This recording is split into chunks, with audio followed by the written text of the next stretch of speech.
From Diabetes to Stroke, Quantifying 36 Years of Cumulative Vessel Damage, number 1366, VMT Sharp 707, September 25, 2025. Gerald C. EclaireMD Foundation. Category: Stroke and Diabetes. Preface. On September 11, 2025, in the office of Stanford neuroscience stroke professor Schwartz, I was shocked to see bright white spots on my brain microvessels. At that moment, an old image of 1972, MIT structural engineering professor Jones's lecture room resurfaced in my mind. I suddenly realized that these cerebral vessel calcifications could be explained through Professor Jones's theory of dynamic impact-induced plastic deformations under long-term, repeated heavy stress on structural elements. At that instant, during the following 16 years, from 2010 to 2025, I practiced strict lifestyle management, which greatly reduced my risk of stroke. However, those efforts, while beneficial, were not enough to erase the irreversible footprints of my earlier vessel damage. This is indeed the reality of the saying, you reap what you sow. Nevertheless, those later efforts still contributed significantly to the extension of my remaining life. The challenge, however, was how to prove these insights with an effective quantitative research method. After writing a series of stroke research articles over the past week, a new idea emerged: why not create a best guess biomarker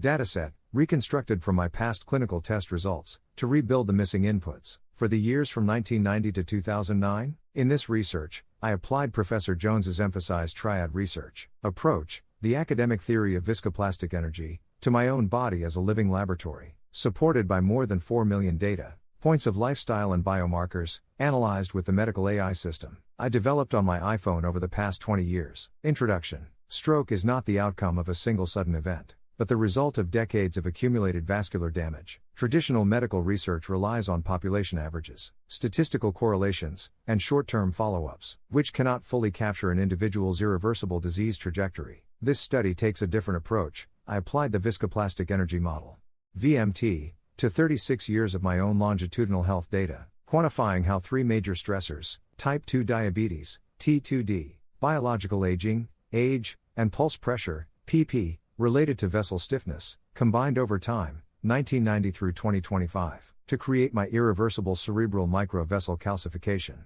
This represents my first ultra-longitudinal study, spanning 3.5 decades. It demonstrates quantitatively that the first 20 years of unattended diabetes built the dominant foundation of my stroke risk, later magnified by aging and arterial stiffness, PP. My recent stroke on June 21, 2025, was ultimately triggered by an acute hypertensive crisis at 175 mHg, brought on by an abrupt emotional stress related to a business investment. Cadence and data split. The dataset covers 36 years, divided into 18 biennial periods. Each period is 2 years. Periods 1 to 10, from 1990 to 2009, an era of health neglect, particularly of my obesity and type 2 diabetes. Periods 11 to 18, from 2010 to 2025, years of strict lifestyle management, but with aging and PP further accelerating vessel damage. By 2009, marking the end of period 10, cumulative energy had already reached 88% of the total VMT energy, showing how front-loaded the damage was during the untreated diabetic years. Normalizers and weights. To ensure consistent comparisons across 3.5 decades, the following normalization values and stress weighting factors were applied.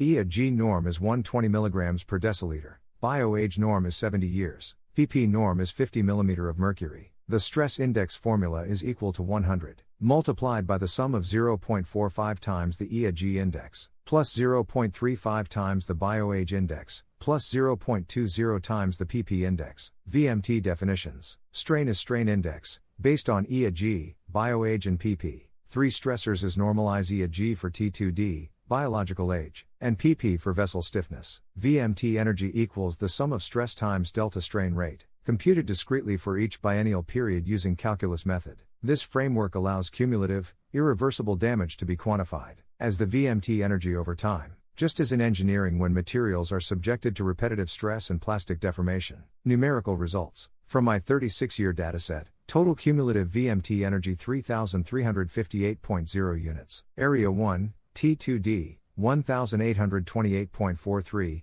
54.45%. Area 2, bioage, 807.55, 24.05%. Area 3, PP, 722.00, 21.50%. By year 2009, T2D alone contributed 49.4% of the total cumulative VMT energy. This proves that the first 20 years of uncontrolled diabetes established the irreversible base of vessel damage that later led to stroke. Across the full 36 years, the final energy shares were: T2D is 54%, bioage is 24%, PP is 22%.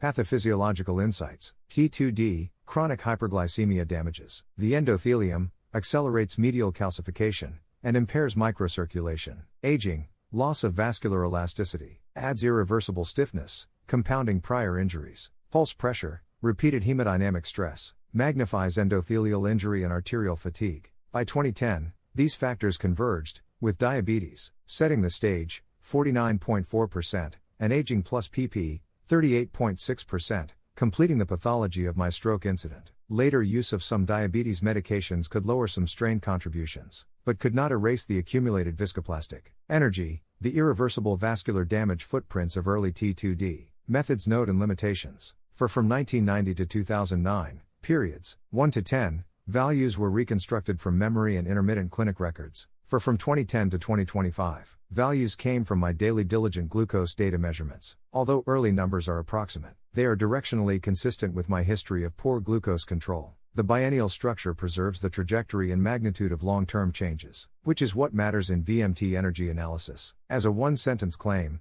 even when based partly on best guess values, the biennial time series still captures the total picture of my vessel health trajectory and stroke risk. Engineering analogy. The closest engineering analogy is low cycle, fatigue and plastic deformation in ductile metals. In this view, my vascular system behaved like a ductile metal exposed to repeated heavy stress. Just as steel beams accumulate irreversible plastic strain during early overstress cycles, my vessels stored most of their viscoplastic damage in the first 20 years of uncontrolled diabetes. In later years, strict lifestyle management acted like reduced loading in metals, slowing additional damage but unable to error. Contrast with population studies. Population-based research provides broad statistical risk patterns, but it cannot reconstruct an individual's irreversible disease progression. Averages obscure variability and flatten unique trajectories, especially those of outlier patients. In contrast, single-subject longitudinal analysis captures continuity, cumulative energy, and the precise timing of vascular injury. Population studies depend on statistical correlations and probability, but cannot quantify the hidden accumulation of damage in one patient. This explains why my VMT study revealed insights, such as the exact 49.4% contribution of early T2D, 1990, through 2009, that traditional methods cannot. Additional perspective, anger, and stroke. My hemorrhagic stroke in 2025 also had an acute emotional trigger. Anger activates the sympathetic nervous system, raising blood pressure and pulse pressure. Depending on individual physiology, anger may manifest as head pressure, explosive, acute, or stomach distress, suppressed, chronic. In my case, anger produced a hypertensive surge that ruptured already weakened cerebral microvessels. This psychological overlay added to the cumulative physical energy load captured by VMT, proving the importance of the interconnection between body and mind. Conclusion: linguistic expression can be altered, but numbers cannot be twisted. My 36-year viscoplastic energy analysis shows that 54% of cumulative stroke risk energy came from T2D, with 49.4% concentrated in the first 20 years and only 4.6% in the following 16 years. 24% came from aging, 22% came from PP, vascular stiffness. The first 20 years of neglected diabetes built the base of my irreversible cerebral microvessel calcification, later amplified by vascular stiffness and age. This ultra-longitudinal study proves that VMT can uncover truths hidden from conventional population research. It transforms my initial suspicion into measurable evidence, and demonstrates the power of combining decades of personal data with cumulative, system-based modeling. Warning statements. Based on my personal data, among the three major contributors to stroke risk: diabetes, age, and vessel stiffness. Diabetes accounts for 54% of my total risk. Of this portion, the first 20 years, when I neglected lifestyle management and relied partly on medications, produced 91% of the damage, 49.4% of the total 54%. By contrast, the following 16 years, managed strictly through lifestyle without medications, added only 9%. 4.6% of the total 54%. These results capture what population studies often overlook: the decisive role of timing and consistency in disease management. Nearly all the vascular injury was established in the early period of neglect, while disciplined lifestyle control in later years prevented further significant progression. Two lessons emerge clearly. First, early mismanagement can leave lasting, often irreversible damage despite medication use. Second, sustained lifestyle discipline, diet, exercise, sleep, and stress control can markedly limit additional risk, even without drugs. This case also demonstrates why single-subject longitudinal studies can reveal truths hidden by averages and short-term clinical trials. They expose the dynamics of how risk accumulates, and how much can be prevented when lifestyle takes priority over medication. Appendix, VMT Framework. The Viscoplastic Medicine Theory, VMT, adapts nonlinear stress-strain principles from engineering materials science to biomedical science. In this VMT model, strain represents the disease outcome of interest. For example, cancer risk index. Stress represents external or internal drivers, for example, glucose, weight, food, activity, sleep and stress. Energy quantifies cumulative damage, separating reversible from irreversible effects. Normalization ensures comparability across individuals and time. This framework allows long-term, multifactorial diseases to be modeled as nonlinear, dynamic and irreversible systems, capturing both short-term variability and long-term trajectories. VMT provides a scientific lens that bridges engineering principles with medical reality, making complex chronic disease risks measurable, comparable, and actionable. For details, please search Health Talk with EclaireMD on YouTube. Disclaimer: this content is for educational reference only and not medical advice. No doctor-patient relationship is created. You may share this study freely, but it must not be edited or republished as your own. All intellectual property rights and copyrights for this article and its related materials belong to the author, Gerald C.